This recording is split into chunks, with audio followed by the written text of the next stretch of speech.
Ahora en el mes de julio estamos trabajando en un bloque llamado Una Nueva Humanidad.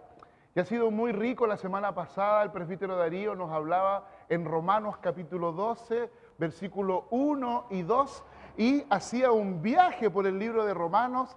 La semana pasada Darío fue con algunos momentos exegéticos muy buenos. Me da mucha alegría cómo los hermanos Juan, Marco y Darío han crecido mucho en la predicación de la palabra del Señor. Y eso es una gran bendición para nosotros como iglesia, tener siervos de Dios que pueden compartir la palabra del Señor. El día de hoy avanzamos en el texto de Filipenses capítulo 2, del versículo 1 al 11. Y como estamos hablando de una comunidad, ¿cierto? Una nueva humanidad, queremos hablar el día de hoy de una comunidad cruciforme. ¿Ya? Cruciforme son dos palabras, cruz y forma, ¿ya? De formación. Entonces, para que no se vayan a enredar, ¿qué significa cruciforme? ¿De dónde el pastor sacó esa palabra? Y antes de poder comenzar, quiero invitarlos a pensar en una palabra que este texto ustedes ya lo deben ver y ustedes ya deben estar pensando, Filipenses capítulo 2, ¿cierto? Del versículo 1 al versículo 11, y se deben estar imaginando, tremendo pasaje. Pero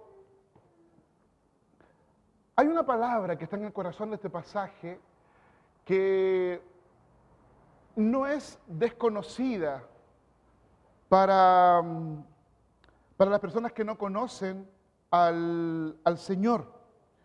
Y en medio de este espacio nosotros podemos observar esta palabra humildad. Humildad. Y esta es una palabra que en los últimos 50 años ha recibido especial atención por filósofos, antropólogos, sociólogos de renombre a nivel mundial. No ocurría hace 40 años atrás. Hablar de humildad tenía conceptos muy diferentes, pero el día de hoy tenemos algunas cosas que son importantes. Pero cuando nosotros pensamos en humildad, la palabra humildad no siempre ha significado lo mismo, ¿ya? Ni tampoco siempre la palabra humildad ha sido considerada una virtud. ¿Por qué? Porque en términos filosóficos, esta palabra es muy física, esta palabra es muy concreta, es muy espacial, podríamos decirse, porque para muchos de nosotros, ¿cierto? En algún momento, humildad o humillarse significa estar abajo, aceptar el propio lugar. Más tarde, en términos de la filosofía moral, vamos a reconocer los límites de la lucidez, los límites del yo, sin negar nuestra propia dignidad. Y esta palabra, humildad, no es fácil definirla en el mundo que nosotros estamos, porque para la iglesia, humildad es un concepto conocido, un concepto amigable, pero cuando tú hablas de humildad en el mundo, las personas no tienen la misma definición, ¿ya? Porque para las personas humildad no significa humillarse ante Dios. Para las personas el concepto de humildad es simple, es tratar de reconocer, ¿cierto? Correctamente sus valores, tratar de reconocer correctamente sus capacidades y, como les decía, conocer sus límites sin llegar a la arrogancia ni negarse a sí mismo. Esta palabra, humildad, como yo les decía, tiene este concepto espacial, físico, material, porque tiene relación incluso con el suelo, y está relacionado con el humus, tragar polvo. Y esta imagen de estar en el piso, estar en la tierra, rápidamente fue rechazada por los griegos, porque para los griegos la humildad no era una virtud. Para los griegos la humildad era todo lo contrario.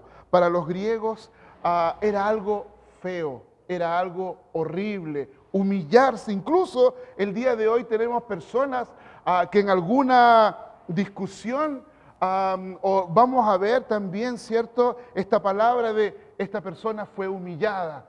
Esta persona, ¿cierto? No me tengo que humillar.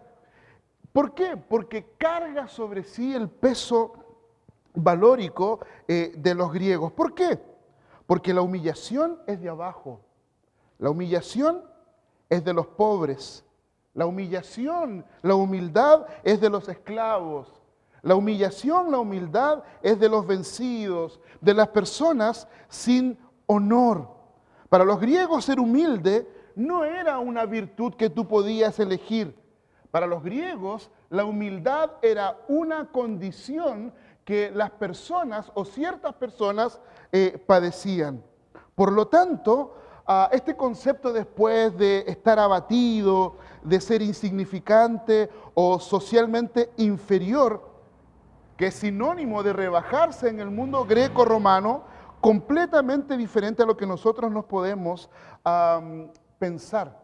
El día de hoy, como cristianos, ser humilde, ¿cierto? Es una virtud admirable. Pero lo que después más adelante se celebra como una virtud, los romanos no lo celebraron, sino que era algo del cual el ser humano debía escapar, debía huir de este concepto de humildad. ¿Por qué? Porque para los griegos el ideal no es la humildad. Para los griegos lo ideal es la grandeza. Para los griegos lo ideal no es raspar el piso, no es tragar polvo. Para ellos lo ideal es estar por encima, esta excelencia, este honor, esta gloria, esta reputación, este dominio, esta grandeza del alma. Aunque vamos más adelante a ver cómo todos los filósofos, de cierta manera, van a trabajar la humildad. Hay un filósofo muy interesante que me gusta mucho, se llama Søren Kierkegaard, si alguno de ustedes lo ha leído, trabaja en uno de sus libros que se llama Temor y Temblor, y él nos comparte y nos cuenta de manera bíblica, podríamos decir, la historia de Abraham y de Isaac, y trabaja un poquitito, y él dice que el anhelo inalcanzable de los seres humanos, no solamente de los cristianos, tiene que ver con la humildad. Esta visión, podríamos decir, del ser, esta visión maravillosa, esta visión es inalcanzable para los seres humanos. Y así podemos caminar y conversar con muchos de los filósofos, pero en los últimos 30, 40 años, este concepto de humildad, que está muy trabajado no por la teología, no por personas cristianas, sino por personas del mundo secular, es que muchos de nosotros, muchos de ustedes, lo están viviendo en sus trabajos y profesiones. A aquellos que son de la rama de la ingeniería, que tienen una o dos materias humanistas, cuando van a trabajar, si tienen una o dos materias, ¿cierto? Van a hablar, por ejemplo, de ética laboral o de ética en el trabajo. Uno de los conceptos tratados es la humildad, pero no es la humildad bíblica. Tiene muchas cercanías, tiene muchos acercamientos para poder ver cómo el esfuerzo humano puede tener grandes réditos, o sea, una devolución graciosa, una devolución en la vida de las personas, si las personas funcionan a partir de la humildad, que no tiene absolutamente nada que ver con la humildad del Evangelio del Reino. ¿Por qué digo esto? Porque hablar de humildad a partir del Evangelio es contracultural. Posiblemente tú has escuchado de Efesios 2 el ejemplo de humillación, pero finalmente nadie quiere humillarse. Finalmente nadie quiere ser humilde. Incluso nosotros tratamos de erradicar cuando decimos a las personas pobres, oye, una persona puede ser pobre pero no ser humilde. ¿Por qué? Porque en Chile, por lo menos, se ha utilizado de pobreza, es una familia humilde. ¿Qué significa esto? Que es una familia pobre, pero no está mal utilizado en su esencia. El concepto humildad, cuando la gente dice esta familia pobre, ¿a dónde nos remite? Nos lleva al concepto greco-romano. Que la humildad, ¿qué cosa es? Algo que está abajo, algo que está por debajo de la escala social. Hermanos míos, el concepto de humildad que nosotros tenemos y que muchas veces con el cual nosotros llegamos a nuestra comunidad y a nuestra iglesia es secular, es mundano. Porque si nosotros viviésemos con el concepto y con lo que quiero conversar con ustedes el día de hoy, la vida de la iglesia sería muy diferente. Porque el día de hoy, en nuestra cultura, cierto, posmoderna, poscristiana, nosotros tenemos un concepto que hace 10 años comenzó a popularizarse. ¿Se acuerdan de ese meme, de los primeros memes que se llamaba el mi, mi, mi, mi, mi, mi, mi? Este niñito que se pone así, ¿cierto? Que ocurre algo, mi, mi, mi, mi, mi, mi, mi. ¿Qué significa el mi, mi, mi, mi, mi, mi, mi? El mi, mi, mi, mi, mi es un concepto muy básico. Ya estáis llorando, ya estáis llorando la carta, ya te estás quejando, ya estás... Y finalmente, en nuestra cultura, en la cultura de la queja, podríamos decir, lo que nosotros encontramos es que si alguien me miró de cierta manera, yo tengo que luchar todos los días con este concepto de cómo uno mira, porque a pesar de que yo en mi familia saben cómo soy, yo estoy en silencio, estoy callado y soy muy serio. Y la pregunta que me hacen es, ¿qué te pasa? Nada. Papá, ¿qué te pasa? ¿Por qué? Porque la imagen de seriedad, de no hablar, remite a algo. ¿Por qué? Porque incomoda. Lo bueno es que me pueden preguntar, ¿cuál sería lo malo? Cuando mis hijos ya no me pregunten, y cuando no me pregunten me voy a preocupar porque entiendo que van a asumir que estoy enojado sin preguntarme. Hermanos míos, problemas profesionales, problemas laborales, problemas relacionales, problemas familiares, muchos de ellos serían ahorrados si nosotros, al igual que el apóstol, al igual que el Señor Jesús, tenemos una lectura de del Sermón del Monte, como la reinterpretación de los 10 mandamientos, y en esta lectura del Sermón del Monte buscamos vivir. Y como dice el Señor Jesús, si construimos sobre la roca, aunque vengan tempestades, la casa no se destruirá. El gran problema es que nosotros estamos construyendo sobre la arena.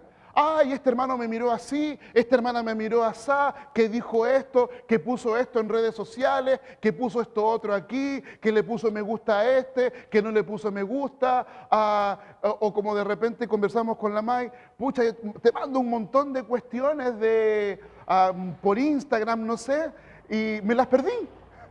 Pasaron 5 días en las cuales mi esposa me mandaba mensajes, obviamente, y pasaron porque eran historias, ya no están ahí, y de repente un día le dije, ya muéstrame lo que estaba ahí, y eran un montón de cosas súper bonitas, pero me las perdí.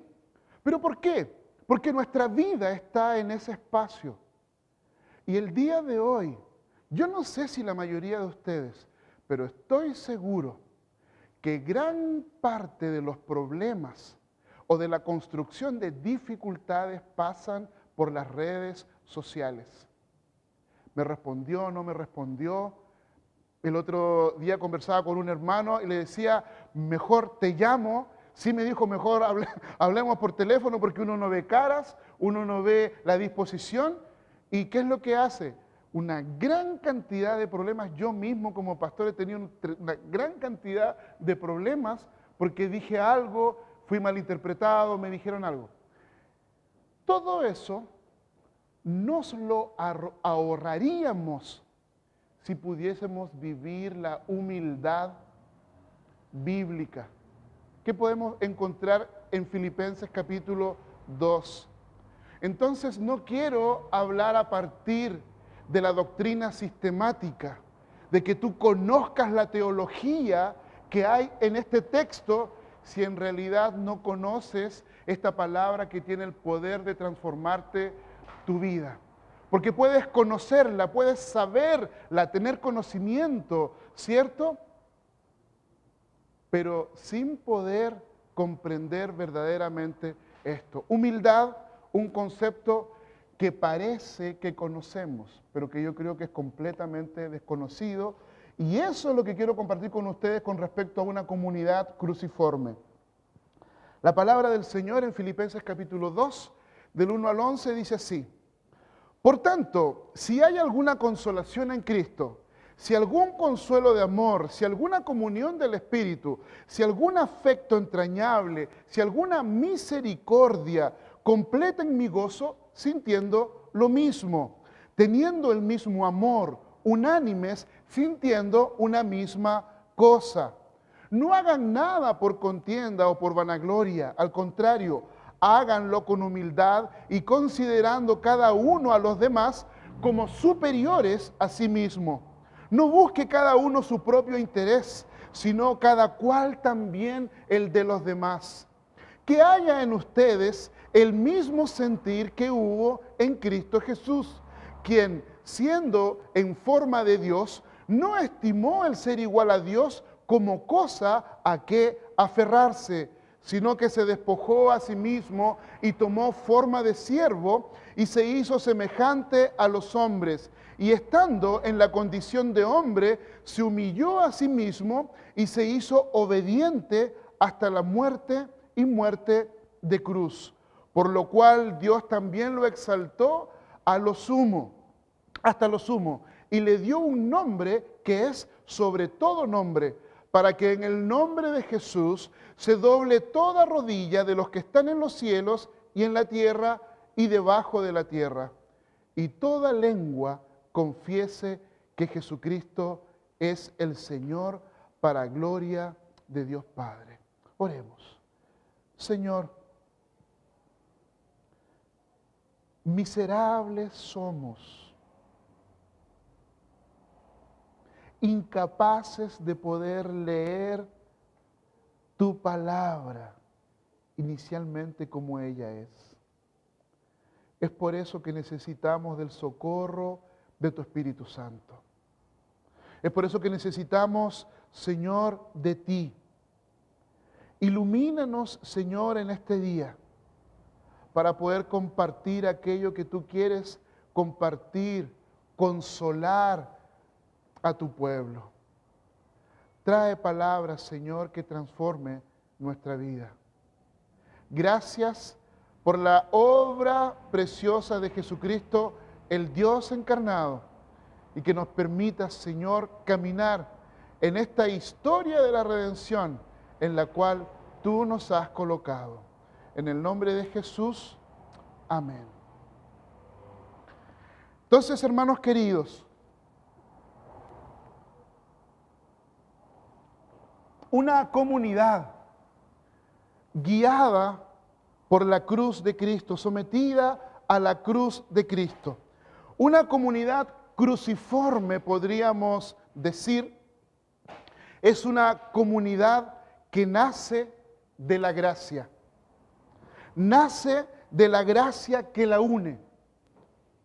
En medio de este pasaje, como veíamos, el apóstol Pablo le está diciendo a los filipenses, por tanto, si hay alguna consolación en Cristo, si algún consuelo de amor, si alguna comunión del Espíritu, si algún afecto entrañable, si alguna misericordia, completen mi gozo, sintiendo lo mismo, teniendo el mismo amor, unánimes, sintiendo la misma cosa.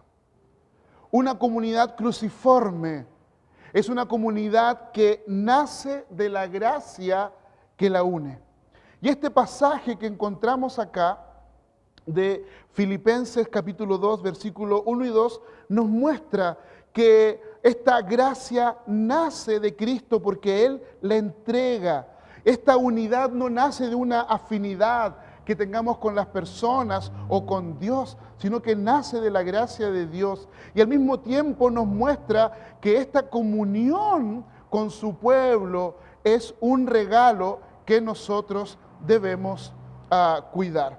Por lo tanto, esta obra que nace de la gracia y que la une, nos muestra diciendo el apóstol Pablo que si hay alguna consolación, si hay algún consuelo, si hay alguna comunión, si hay algún afecto entrañable, si hay alguna misericordia. Pablo no está poniendo en duda la existencia de estos elementos. Lo que el apóstol Pablo está haciendo es apelar a aquello que esta comunidad, que esta iglesia ya ha recibido. Antes de ordenarles cómo deben vivir, Pablo lo que hace es recordarles lo que Dios ya ha hecho en ellos. Recuerden cómo el Señor Jesucristo los ha consolado, cómo el Señor los ha cuidado, ya sea por su palabra, pero también los ha cuidado por medio de su familia extendida, que es la iglesia. Cómo el Señor les ha dado, cómo ustedes han recibido en Cristo un consuelo de amor, cómo ustedes tienen comunión en el Espíritu con sus hermanos, cómo ustedes tienen un afecto entrañable en su comunidad, cómo ustedes gozan de la misericordia del Señor. Esta comunidad cruciforme nace de la gracia, pero porque hemos recibido por parte del Señor. El día viernes conversábamos esto en nuestro grupón y conversábamos acerca de las misericordias de Dios. ¿Recuerdan que hablábamos y cada uno de ustedes colocaba su testimonio y fue maravilloso poder escucharlos a todos compartiendo esta misericordia de Dios? Y lo que veíamos es que cuando un hermano compartía, nuestro corazón se llenaba de gozo, de alegría. No nos alegrábamos, pero al mismo tiempo quizás alguna petición nos daba tristeza y nos compungíamos como hermanos también para orar por aquellos que están sufriendo. Esta comunidad nace de la gracia y esto el Señor nos recuerda, es lo que tú has recibido.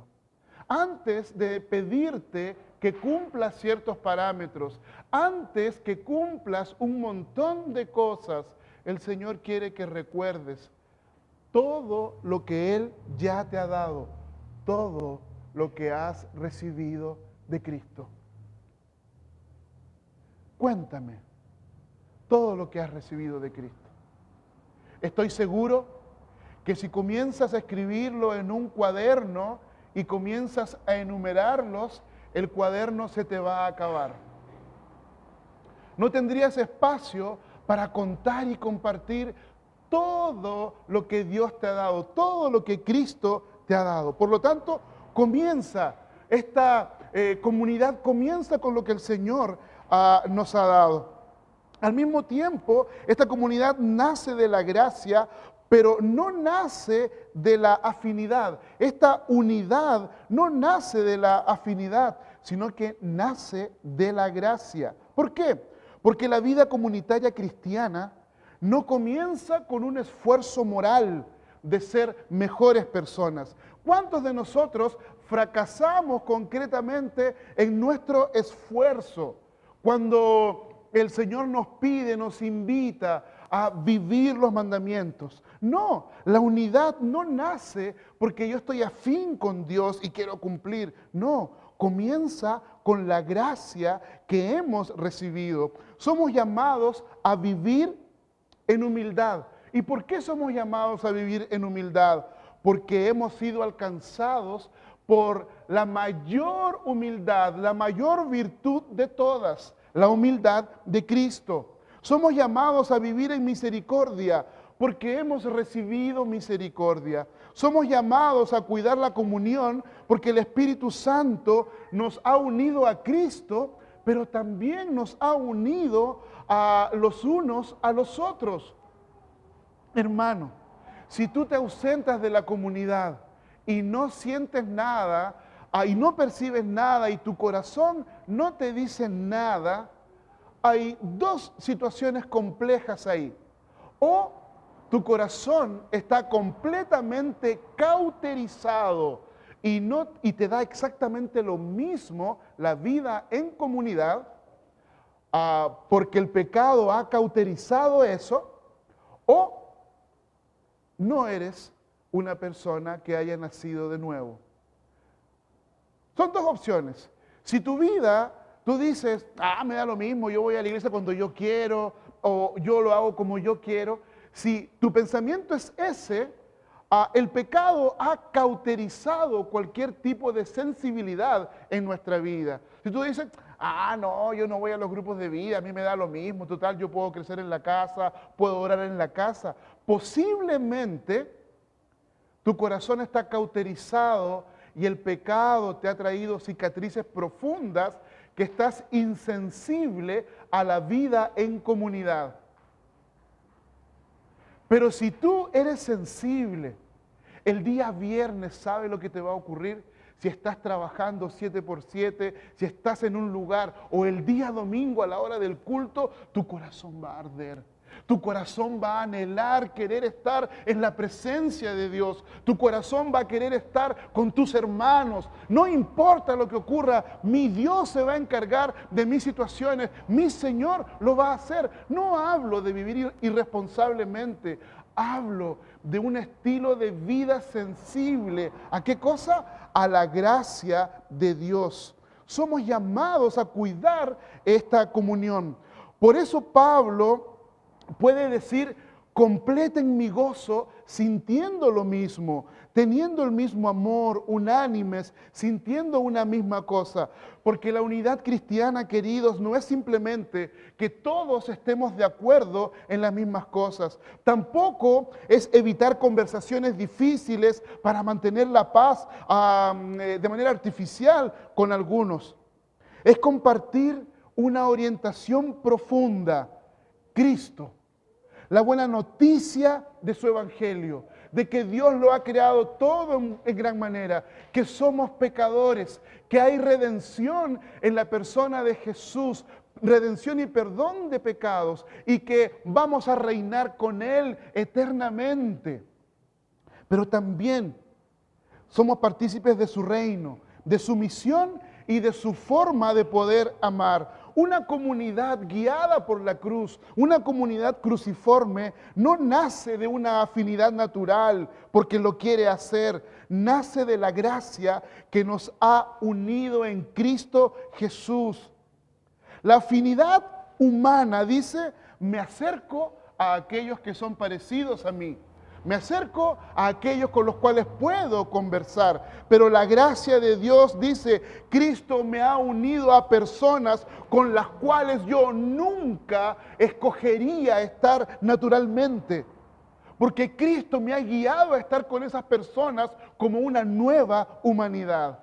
La afinidad siempre se rompe cuando aparecen diferencias, pero la gracia nos sostiene. Porque cuando hay diferencias, esa es la oportunidad para amar. Cuando hay diferencias, es la oportunidad para servir, es la oportunidad para perdonar, es la oportunidad para madurar. Por lo tanto, esta gracia que nace en la vida de la comunidad nos muestra que la comunión es un regalo que debe ser cuidado. Durante todo este tiempo hemos hablado tanto del pueblo, tanto de la comunidad. Tenemos que cuidarlo. Tenemos que cuidarla. La vida en comunidad debe ser cuidada. ¿Por qué? Porque cada vez que intentamos construir comunidad desde nuestras propias fuerzas, lo vamos a hacer con simpatía, lo vamos a hacer con amistad, lo vamos a hacer con actividades, lo vamos a hacer con algún tipo de organización. Permiso, queridos.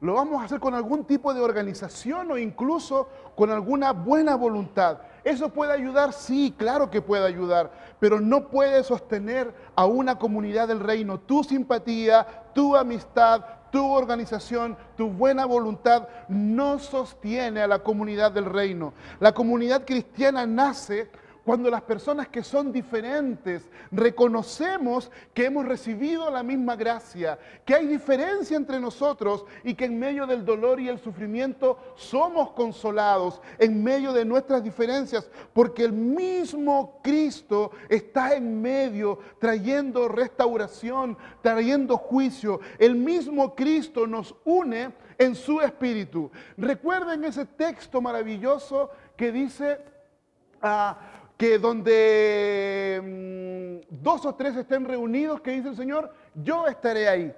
Y es un texto que no me canso de enseñar porque lamentablemente es un texto de juicio. No es un texto para decir, hermanito, comencemos la reunión nomás, porque la Biblia dice, donde dos o tres estén reunidos, ahí voy a estar yo en medio. No, ese dos o tres reunidos es por un conflicto. Esos dos o tres reunidos es porque hubo un roce. Esos dos o tres reunidos es porque Cristo está al medio para traer gracia, para traer restauración, para traer paz. Por eso, donde dos o tres estén reunidos para juzgar, para ser guiados por el Espíritu, yo estoy en medio. No vuelva a utilizar, ¿cierto?, el texto de decir, donde dos o tres estén reunidos, el Señor siempre está. El Señor está ahí, obviamente presente, pero no por ese texto. Ese texto está hablando de disciplina, ese texto está hablando de madurez, de corrección, de avanzar en el reino de Dios. Por lo tanto, la comunidad crece, como les digo, porque las personas distintas reconocemos que hemos recibido la misma gracia del Señor. La iglesia no es un lugar donde busco solamente personas que me agraden. No es un espacio donde consumo relaciones y si no me gusta, bloqueo, como bloqueo a la gente en Instagram, como bloqueo a la gente, ¿cierto?, en WhatsApp, como bloqueo a la gente en Facebook. No sé si se puede bloquear en TikTok, pero bueno, ustedes saben. Y al mismo tiempo, solamente estoy con personas que se acomodan, que me acomodan. No somos una comunidad que existe solo para reafirmar nuestras preferencias. No somos una familia donde debemos girar en torno de nuestros deseos, de nuestras necesidades y de nuestra voluntad.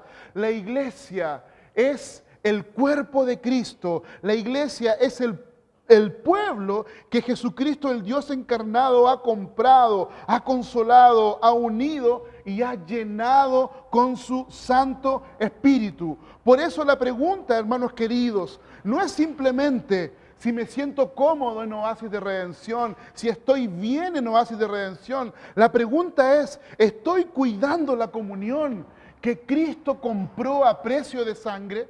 ¿Estoy cuidando la comunión con los otros? Porque Cristo derramó su sangre no solamente por mí, sino que esa misma sangre que me compró pagó por ese personaje masculino o femenino que no me agrada. Esa persona fue comprada con la sangre de Cristo, con la misma sangre que tú y yo hemos sido comprados. Estamos participando de esta comunidad formada por la gracia o estamos buscando una comunidad que simplemente confirme nuestras preferencias? ¿Estoy siendo un instrumento de Dios para que Oasis de Redención sea una señal visible de la nueva humanidad aquí en Antofagasta? Ahora, Pablo sabe que la gracia, cierto que ha sido recibida, convive con corazones desordenados. Por eso, después de recordarle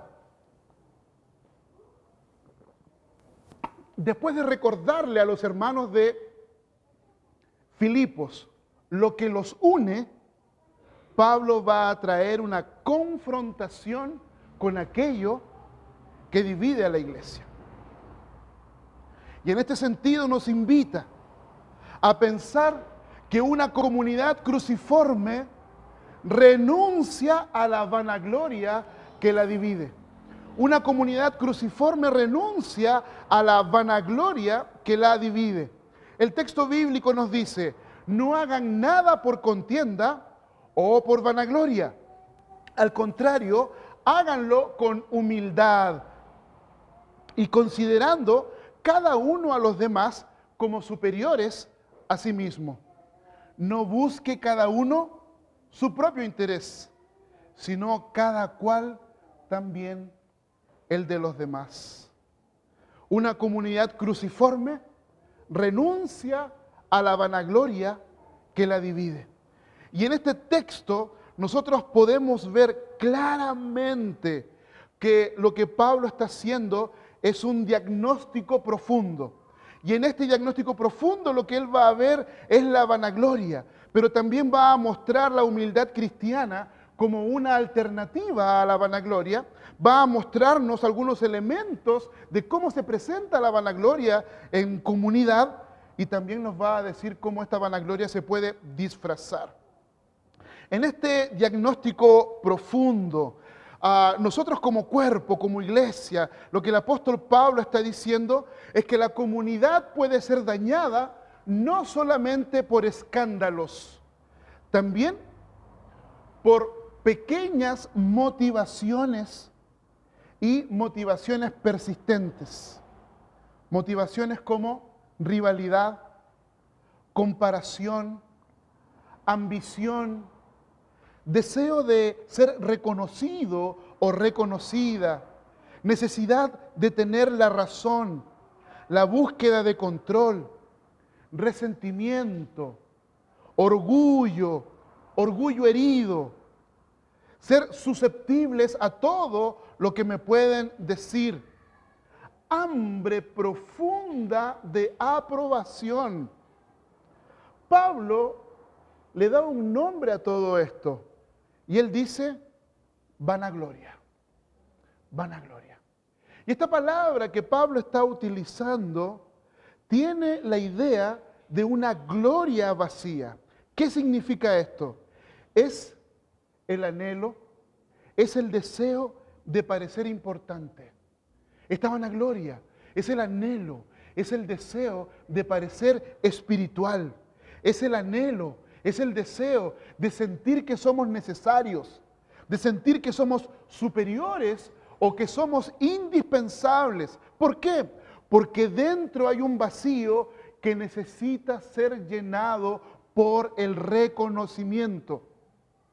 Hermanos queridos, la vanagloria no es simplemente una arrogancia que se ve, oh, ese hermano que es arrogante, o ese tipo, o esa persona que es arrogante. No es simplemente algo que tú puedes ver.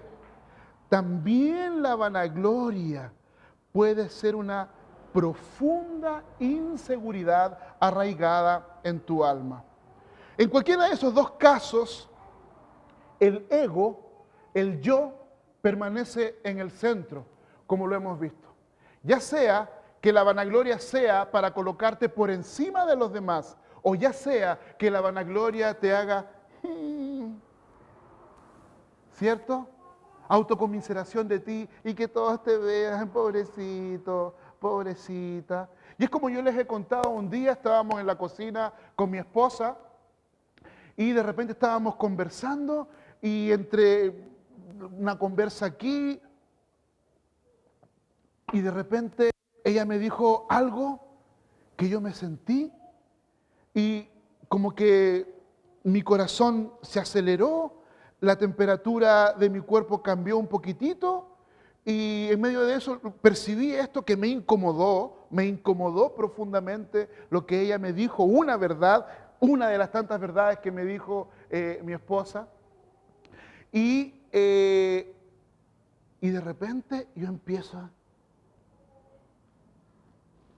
estábamos en la cocina y es como que el Espíritu Santo, hermano, me susurró algo así al oído. Oye, José, ¿qué estás haciendo? Y reacciono y le pregunto de inmediato a la Maylin, Maylin, ¿viste lo que yo estaba haciendo? Sí, me dijo. Te estaba haciendo el perro degollado. Te estaba haciendo el perro degollado. Y finalmente, hermanos, fui consciente de un estado de manipulación para que ella pudiese sentir pena y yo, ¿cierto? Miserable de mí, pobrecito. Mi esposa me hirió, ay, ay, ay.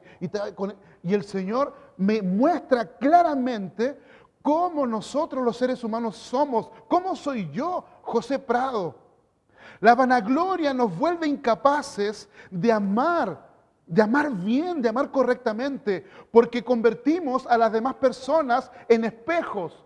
Ya no miramos por quiénes son delante del Señor, sino que ahora los miramos para nosotros vernos reflejados delante de ellos. ¿Me respetan? Ay, mi esposa me faltó el respeto. Ay, mi esposa me habló fuerte. Ay, mi esposa me dijo esto. Y con una tremenda capacidad, y digo yo, porque en el sexo masculino somos maestros muchas veces como maridos, porque lo he visto con mis hermanos y mis hermanas, saben que es verdad, ¿cierto? La manipulación emocional a nuestras esposas, porque ya nosotros no somos la generación, ¿cierto? Que maltratamos, podríamos decir. Hay ese desafío. No, el día de hoy manipulamos. No, pobrecito de nosotros. Somos nosotros los que recibimos la humillación. Me respetan, me admiran, me necesitan. ¿Me está validando o no? Mi esposa me está haciendo sentir importante. El profesor, la profesora o las personas que están a mi alrededor me amenazan.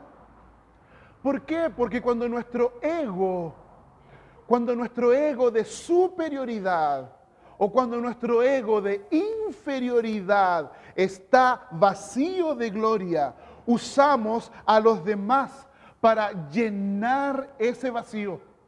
Usamos a las personas como materia prima para llenar el vacío en nuestro corazón. Por eso Pablo dice, no sean conflictivos. Y incluso él es mucho más profundo. No hagan nada por contienda o por vanagloria, porque una iglesia puede estar cantando y alabando al Señor, pero también puede estar buscando su propia gloria. Podemos ser una iglesia que sirve, pero también una iglesia que compite con los demás. Podemos ser una iglesia que enseña y despreciar al otro. Podemos ser una iglesia que lidera, pero amamos el control. Podemos ser una iglesia que participa, pero que nos resentimos rápidamente cuando el otro no llena mis vacíos. Podemos decir, la gloria es para Dios, pero en secreto estamos tristes porque los demás no nos admiran. Por lo tanto, la humildad cristiana también nos muestra que es la alternativa delante de la vanagloria. La humildad que el texto, que el apóstol Pablo está hablando, él dice, tienes que tener a los demás, tienes que ver a los demás como superiores a ti mismo. El concepto de humildad que este pasaje nos está mostrando no significa que tú te tienes que despreciar, que yo me tengo que despreciar. No consiste en negar nuestros dones, no consiste en fingir que no sabemos hacer nada. no consiste en hablar mal de uno mismo para parecer espiritual, porque eso es un tremendo error. Quiero verme como humilde, uy, hablo re mal de mí, me hago bolsa. La humildad cristiana es libertad en el alma. La humildad cristiana es libertad desde el interior, es dejar de estar constantemente preocupado por mí, preocupado por mi imagen, preocupado por mi reputación, preocupado por mi lugar, preocupado si voy a ser reconocido o no, porque mi identidad ha sido recibida en la persona de Cristo Jesús.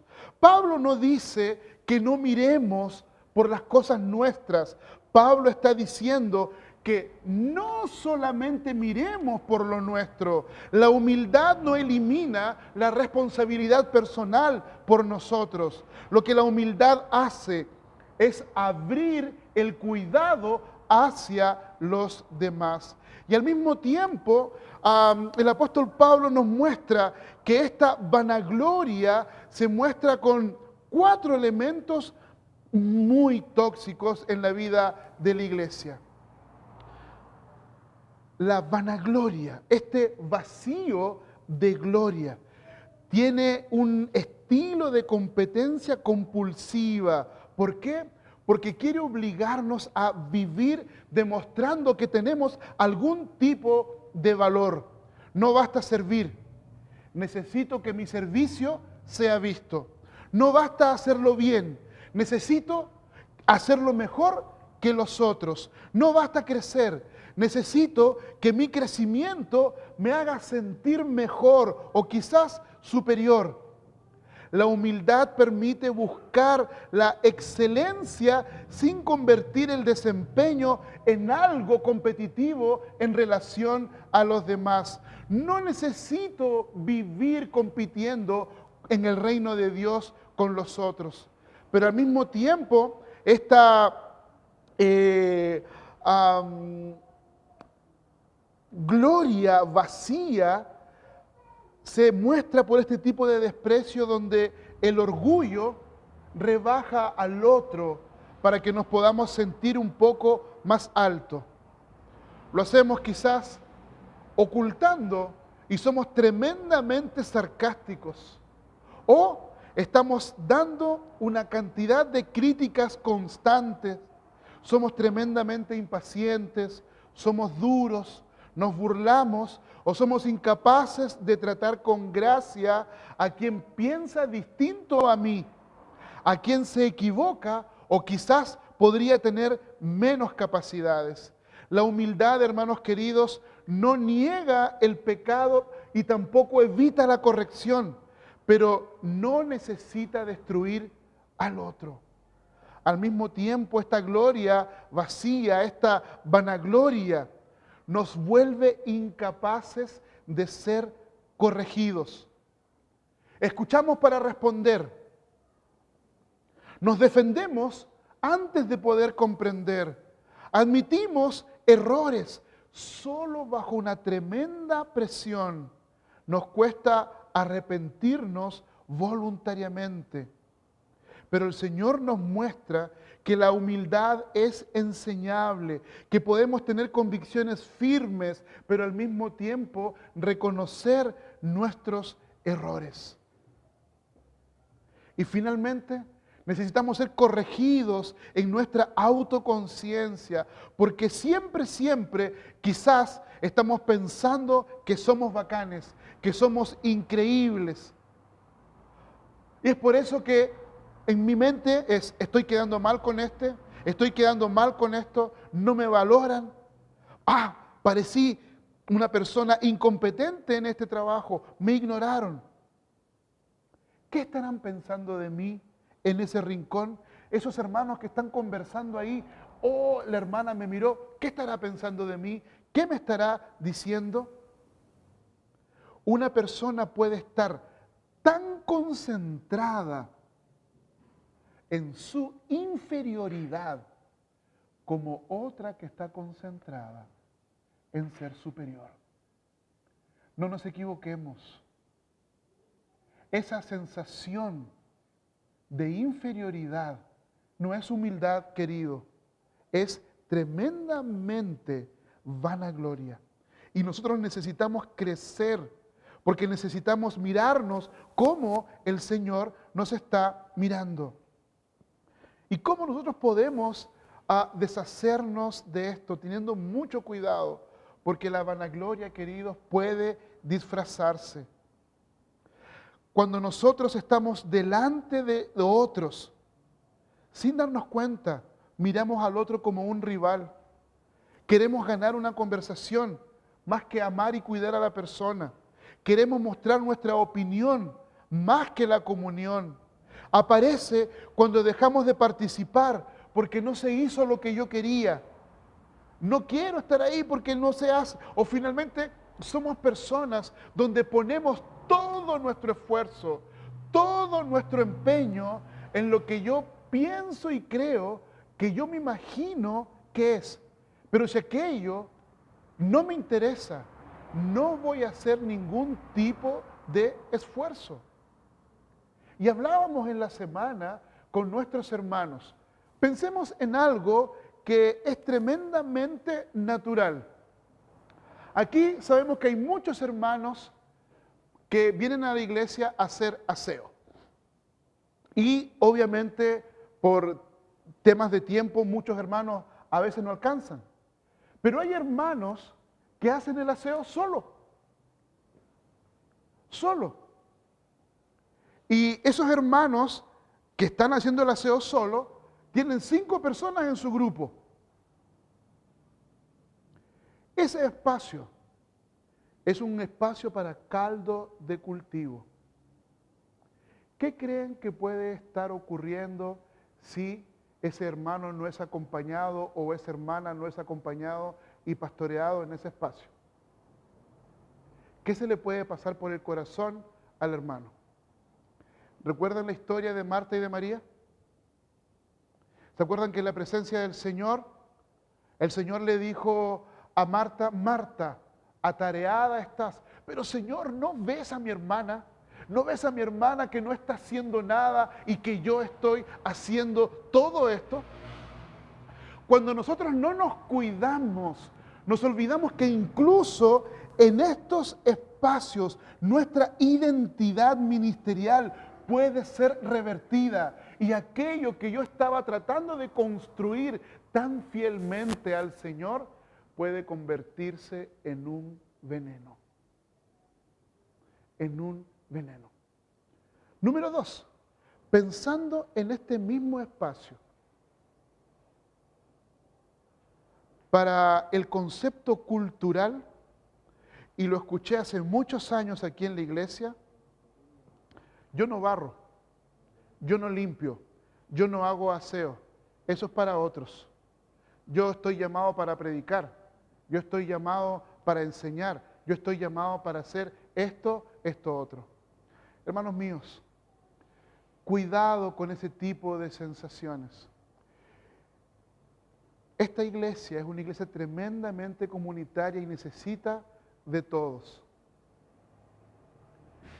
Y quiero abrir este espacio, porque quizás el concepto por el cual no ayudas en algunos espacios es porque tú consideras y tú tienes en alta consideración a aquello que se debe hacer. Y quiero invitarte a humillarte. Quiero invitarte a tragar polvo, pero no para que vengas a hacer aseo, sino para que la convicción de tu corazón cambie. Señor, llévame. Señor, tú sabes que no quiero.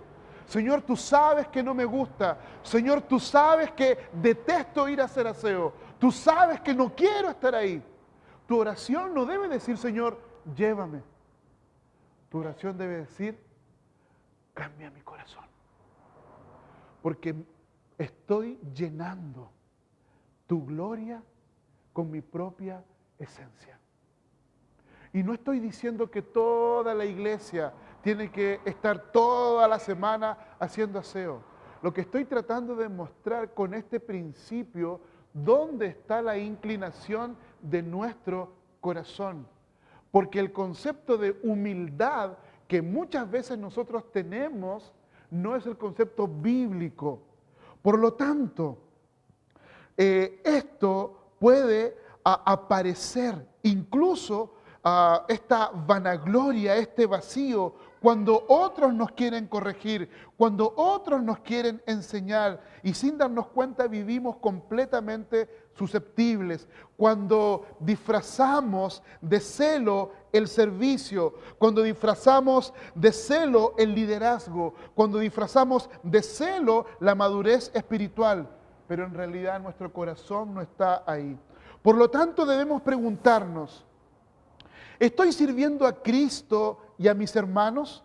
¿O estoy usando el servicio para sostener una imagen de mí mismo? ¿Estoy mirando al otro como un hermano por quien Cristo murió? ¿O estoy mirando a mi hermano como una amenaza que puede ocupar mi lugar? ¿Dónde estoy buscando esta gloria vacía? ¿Dónde estoy exigiendo que otros llenen un vacío que solamente el Señor Jesús puede llenar? Necesitamos avanzar y necesitamos renunciar porque la vanagloria nos divide. Necesitamos renunciar a esta vanagloria que nos divide. Pero lo maravilloso del apóstol Pablo, que no solamente pone la enfermedad,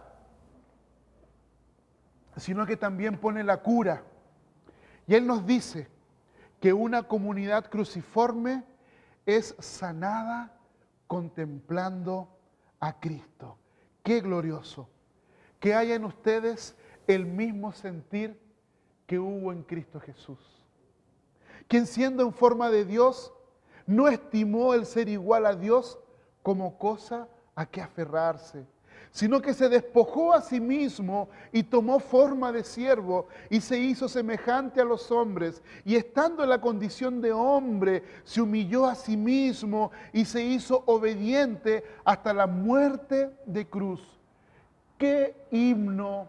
¡Qué doxología más maravillosa! Nos cuenta el apóstol Pablo.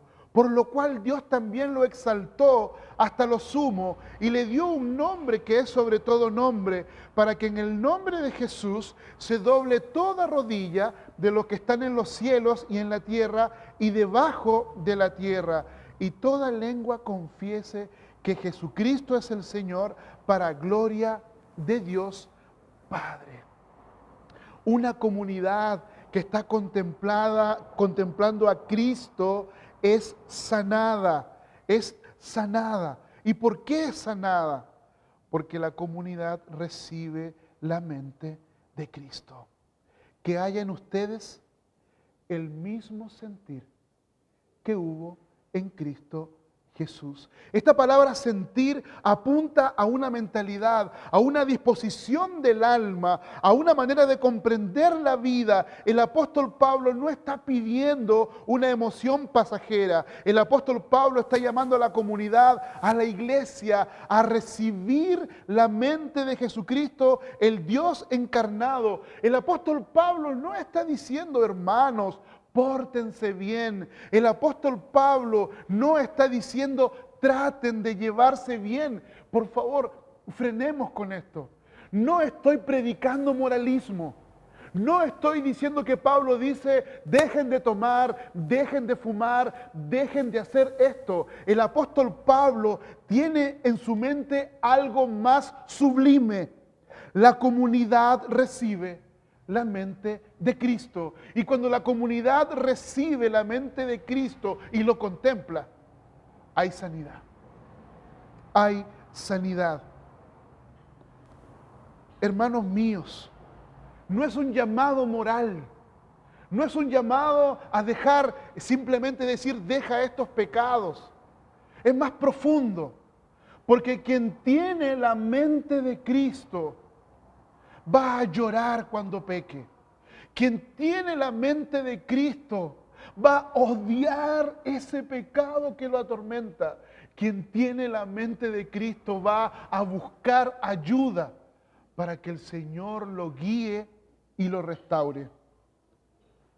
Filipenses 2 no es solamente un llamado moral, Es una invitación a mirar a Cristo hasta que su forma de vivir comience a formar nuestra vida comunitaria. La cura para la comunidad no es simplemente una técnica de convivencia, una técnica de comunión, una técnica de estar bien con los demás. La cura de una comunidad es recibir la mente de Cristo. La mente de Cristo. Y esto, hermanos, nos lleva a mirar que esta sanidad, contemplando a Cristo, es verlo lleno de gloria, descendiendo voluntariamente en amor. Porque eso fue lo que hizo nuestro Señor Jesús, quien siendo en forma de Dios, no estimó el ser igual a Dios como una cosa a que aferrarse, sino que se despojó a sí mismo y tomó forma de siervo y se hizo semejante a los hombres, y estando en la condición de hombre, se humilló a sí mismo y se hizo obediente hasta la muerte y muerte de cruz. Y nos presenta este himno maravilloso. Cristo existe en la forma de Dios y Él no consideró el ser igual para aferrarse, para agarrarse. Esto es el corazón de una comunidad que vive por medio de la cruz. Pablo no nos da solamente un ejemplo moral, nos muestra el poder de la buena noticia del Evangelio. Cristo no estaba vacío de su gloria. Cristo poseía la verdadera gloria. Cristo era Dios mismo. El texto dice en forma de Dios. Cristo tenía una comunión eterna con el Padre. Cristo no necesitaba el reconocimiento humano, no necesitaba el reconocimiento de nadie para saber quién era. Y justamente por eso Él pudo descender. El problema somos nosotros, que estamos vacíos de gloria y tratamos desesperadamente de llenarnos de la aprobación de otros, del éxito de otros, de la superioridad, de la reputación y del reconocimiento. Pero mientras más intentamos llenarnos, más vacíos terminamos. Mientras más intentamos llenar nuestra copa, mientras más intentamos llenar nuestra vida, más vacíos vamos a terminar. Jesucristo, el Dios encarnado, en cambio, que tiene la verdadera gloria, Él que tiene la verdadera gloria, se vació, se entregó completamente para llenarnos a nosotros. Él fue el que perdió su reputación para darme una nueva identidad. Él fue rechazado para que tú y yo fuésemos recibidos. Él fue humillado para que nosotros fuésemos levantados. Él fue tratado como deberíamos nosotros haber sido tratados. Pero ahora estamos unidos a Él por la fe. Y somos tratados como Él merece. La cura, por tanto, para la vanagloria no es parecer humilde, no es intentar parecer bueno.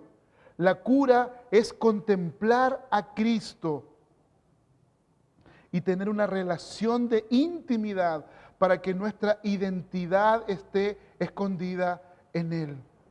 Y este espacio nos muestra su gloriosa encarnación, que Él, siendo forma de Dios, asume esta verdadera divinidad, donde Él no deja de ser Dios, donde Él no abandona su divinidad, pero entró en nuestra condición, se acercó a nuestras limitaciones, a nuestra fragilidad, compartió nuestra vida.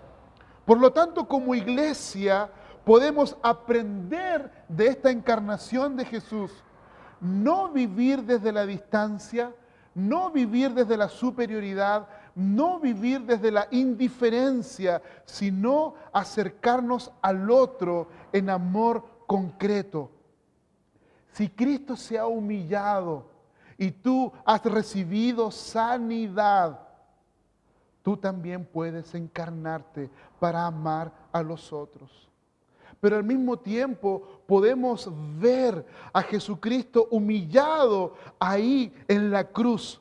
Él ha tomado esta forma de siervo, Él ha obedecido hasta la muerte de cruz. Y Él no usó su gloria para protegerse a sí mismo. No, yo no voy a morir. Él no convirtió esta gloria en un privilegio egoísta, porque antes de la cruz le dijo a su Padre: papito, si fuere posible, no quiero beber este trago amargo. ¿Cuántos de nosotros hemos estado en un momento difícil y le hemos dicho al Señor, y el Señor nos ha ayudado? Pero el Señor Jesús no dejó la oración ahí. ¿Qué fue lo que le dijo a su Padre?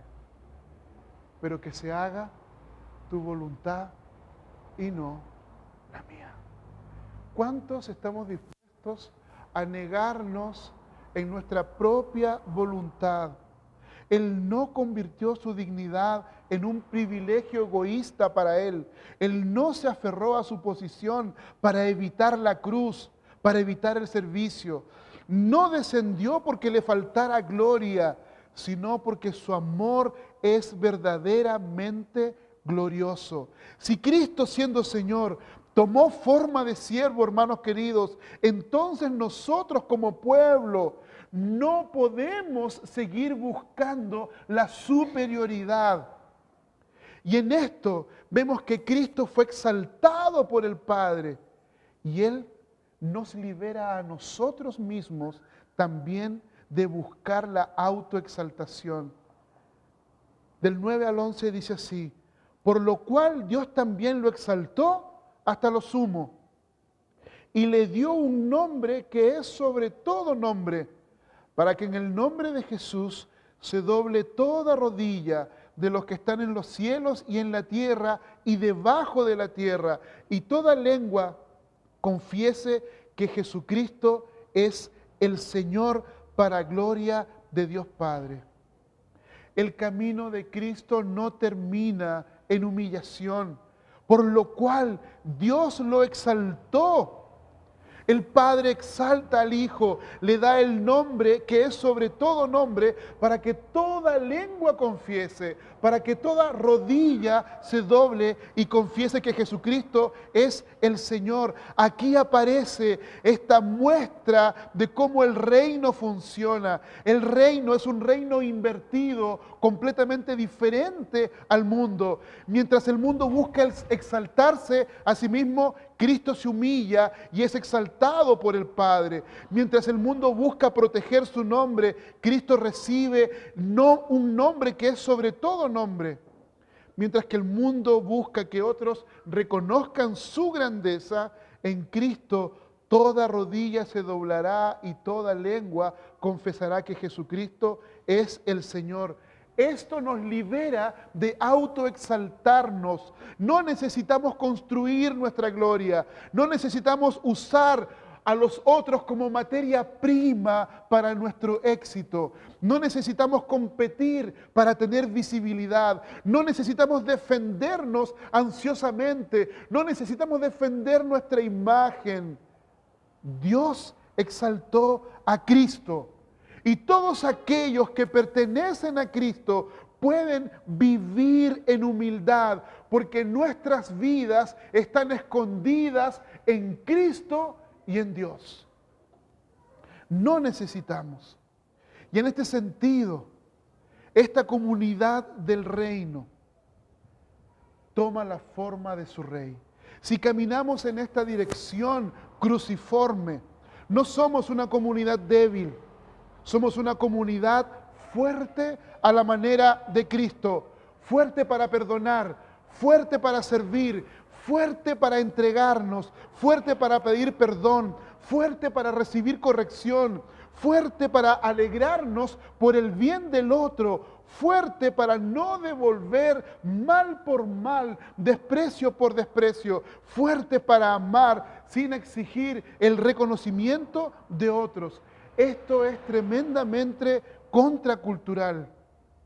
Mientras que nuestra cultura nos enseña a trepar y a subir, a ser vistos, a ser admirados, a ser influyentes, a ser exitosos, a tener una plataforma, a ser vistos por los demás, a proteger nuestra propia imagen, a defender nuestra marca personal de lo que yo soy, a asegurar nuestro propio lugar. Jesucristo, el Dios encarnado, nos muestra el camino del descenso, el camino del servicio, de la obediencia, de entregarnos, de amar sin usar a los demás, de renunciar a la autoexaltación para que podamos ser la comunidad del reino que toma la forma de su rey.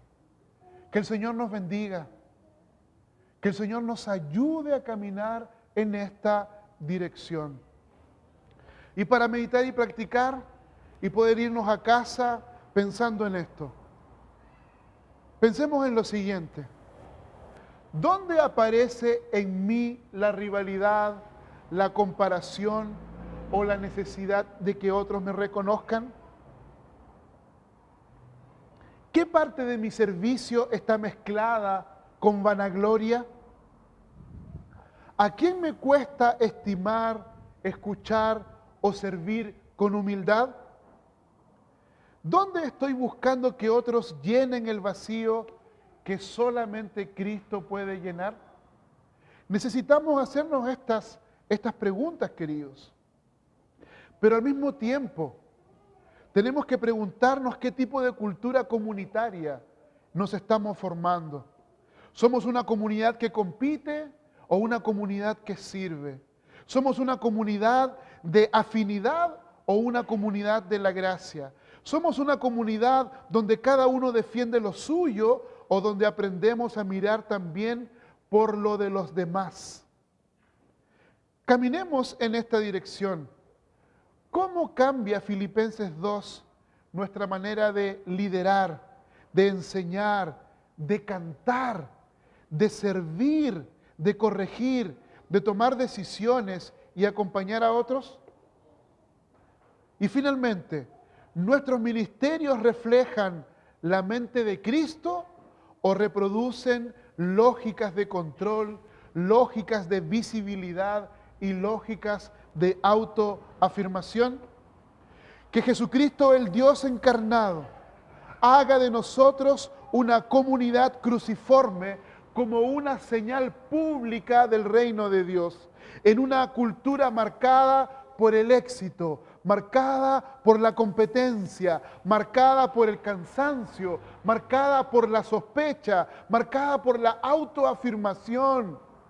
Que el Señor nos ayude a ser una iglesia humilde, a ser una iglesia servicial, a ser una iglesia que Dios quiere utilizar para la reconciliación de unos con otros en nuestra ciudad, siendo una nueva humanidad.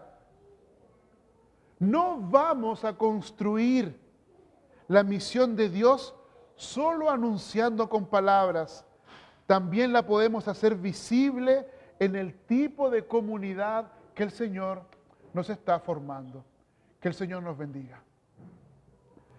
Señor, te alabamos y te damos gracias por tu amor y tu bondad. Y lo primero que queremos hacer es pedirte